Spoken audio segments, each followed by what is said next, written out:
दारूची वाटते.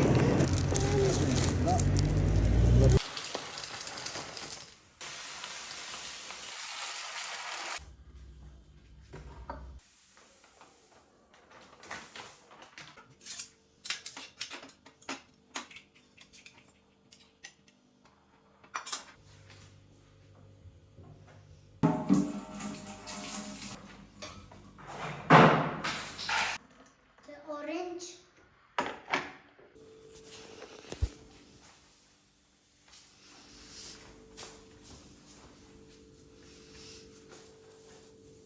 अस्सलाम वालेकुम, मेरे चैनल पे आप सबको वेलकम। आज की व्लॉग में आपको बताऊंगी कि कैसे अपने आप को ड्रेसअप करने के बाद अपना संडे इवनिंग गुजारती हूँ, बजाय इसके कि अपने संडे इवनिंग को किसी ऐसे काम में गंवा दें जिसका कोई फ़ायदा ना हो। मैं कोशिश करती हूँ कि संडे इवनिंग भी प्रोडक्टिव हो और कंस्ट्रक्टिव हो। वार्डरोब चेंज करने के बाद मैं आई हूँ दोपहर के लंच को अपनी जगह पर रखने के लिए, और उसके साथ साथ बर्तनों को थोड़ा बहुत वॉश कर लूँगी।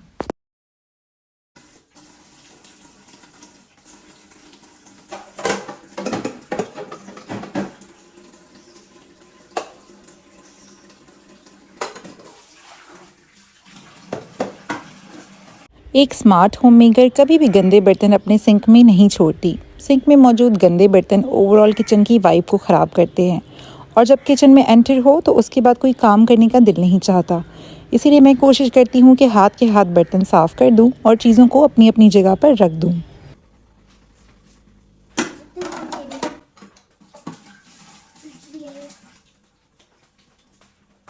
छुरियों को साफ़ करके दोबारा से अपनी जगह पर रख दूंगी। मैं कोशिश करती हूँ कि इस वुडन रैक में गीली छुरियाँ रखने के बजाय छुरियों को ड्राई करके उसके बाद ही अपनी जगह पर रखूँ।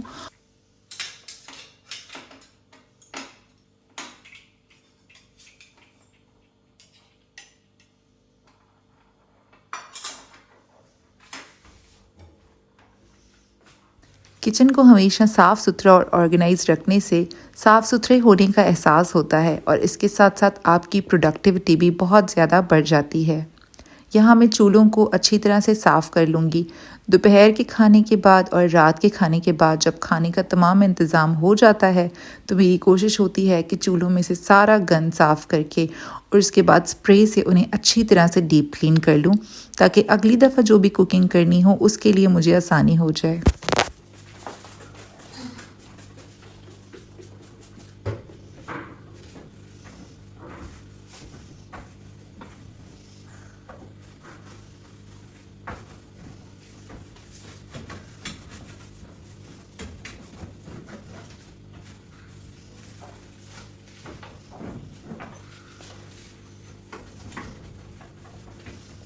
हम अक्सर चूल्हों को तो साफ़ कर लेते हैं, लेकिन चूल्हों की नॉब्स हमसे मिस हो जाती हैं जो सबसे ज़्यादा गंदी होती हैं।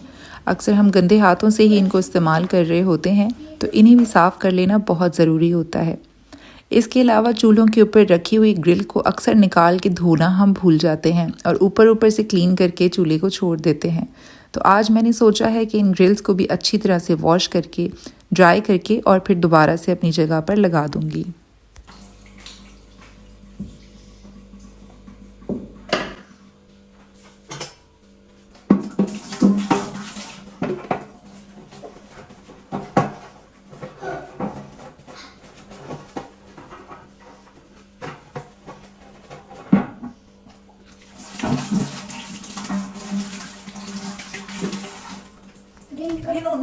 No.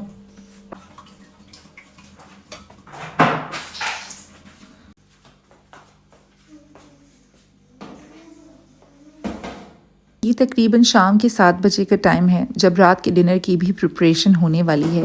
रात के डिनर के लिए मैं दोपहर का लेफ़्ट ओवर ही चलाऊंगी। दोपहर को मैंने बिरयानी वाले राइस बना लिए थे, पुलाव बिरयानी की तरह के, और कम मसाले वाले राइस ही मैं रात को रायते के साथ इस्तेमाल करने वाली हूँ।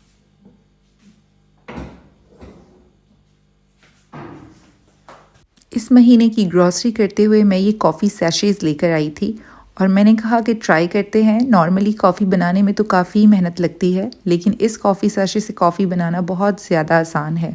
तो इससे पहले कि मैं अपनी ग्रॉसरी रिफ़िल करूं, मैंने सोचा कि 1 कप कॉफ़ी ज़रूर पी ली जाए, ताकि दिन भर की थकान भी उतर जाए, और शाम को वैसे भी चाय या कॉफ़ी की तलब बहुत ज़्यादा होती है।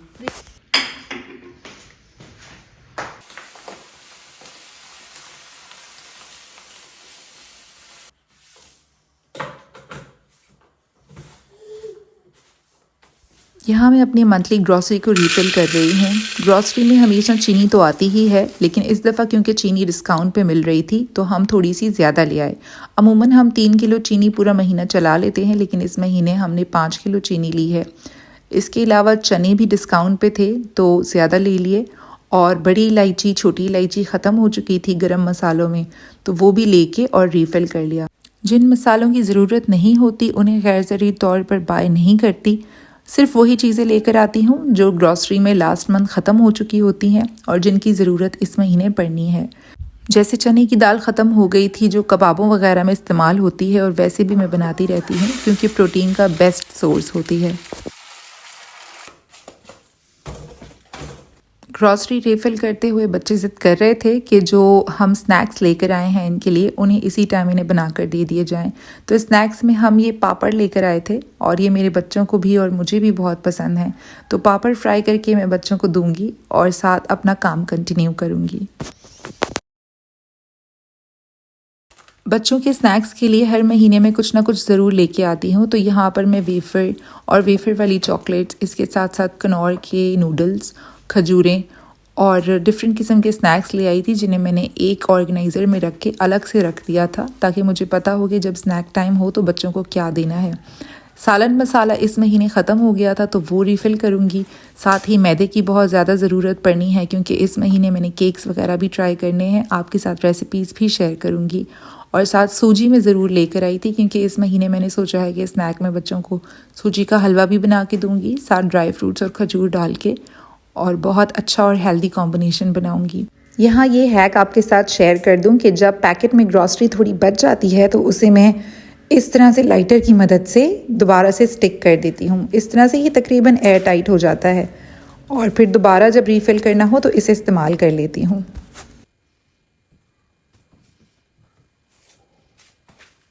ये ऊपर वाले आलू जो छोटे छोटे हैं ये बिल्कुल ख़राब हो रहे थे क्योंकि ये पहले से काफ़ी ला के रखे हुए थे।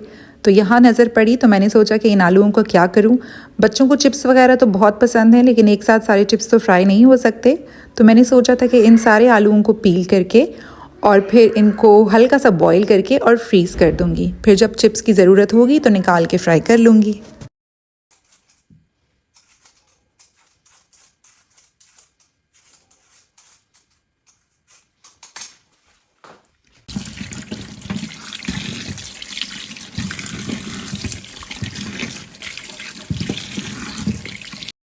यहाँ आलूओं को मैंने फ्रेंच फ्राइज़ की तरह काट के और बॉईल करने के लिए रख दिया था। मैं इनको बहुत ज़्यादा बॉईल नहीं करूँगी, तकरीबन 5 से 7 मिनट तक, और उसके बाद निकाल के थोड़ा सा ड्राई कर लूँगी और प्लेट्स में इस तरह से फैला के रखूँगी और इसी तरह से पहले फ्रीज़ करूँगी।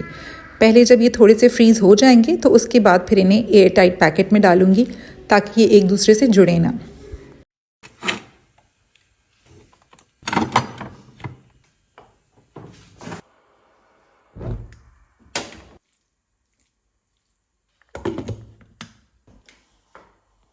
यह रात के खाने की प्रिपरेशन चल रही है। चावलों के साथ मैंने रायता दोबारा बना लिया था और ये वही चावल हैं जो दोपहर में हमने खाए थे। मैंने थोड़े ज़्यादा बना लिए थे और संडे और सैटरडे को मैं ज़्यादातर यही करती हूँ क्योंकि छुट्टी का दिन होता है तो एक ही चीज़ बनाती हूँ जो दोनों टाइम खा ली जाए, ताकि टाइम भी सेव हो और ये टाइम मैं दूसरे कामों में गुजार सकूँ।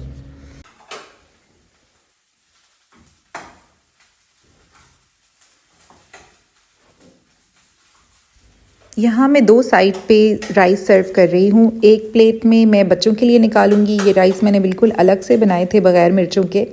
तकरीबन रेसिपी वही फ़ॉलो की थी जो बिरयानी में फ़ॉलो होती है, लेकिन मिर्चें नहीं डाली थी। और दूसरी तरफ जो मेरे और हस्बैंड के लिए मैंने राइस बनाए थे वो गर्म हो रहे हैं। तो ये ज़रा ज़्यादा लंबा काम होता है क्योंकि बच्चों के लिए भी कुकिंग करनी पड़ती है सेपरेटली और अपने लिए भी कुकिंग करती हूँ। बच्चे भी छोटे हैं, मिर्चों के साथ इतने आदी नहीं हुए, लेकिन आहिस्ते आहिस्ते मेरी कोशिश है कि बच्चों को भी मिर्चों के साथ थोड़ा सा आदी करूं ताकि मुझे एक ही चीज़ बनानी पड़े।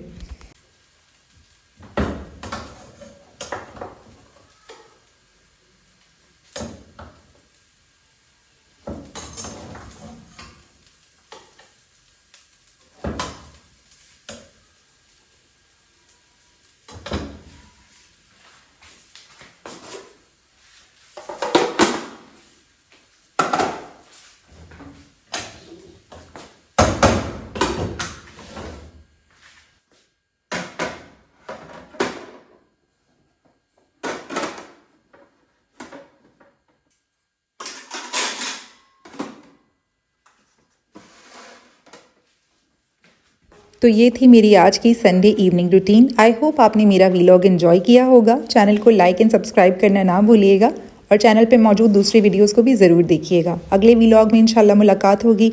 अपना बहुत ख्याल रखिएगा। अल्लाह हाफ़िज़।